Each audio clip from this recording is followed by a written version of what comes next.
How to change location on Android phone. Hello guys, in today's video I'm gonna show you how to change location on Android phone. First, in open settings, and then just scroll down until you find here system and updates, and here we'll find the language and input. Click on it and then click language and region,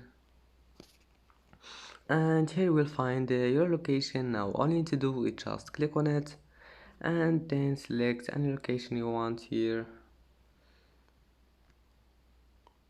and as you see the location have been changed, and that's how to change your location on Android phone. And that's it for today's video.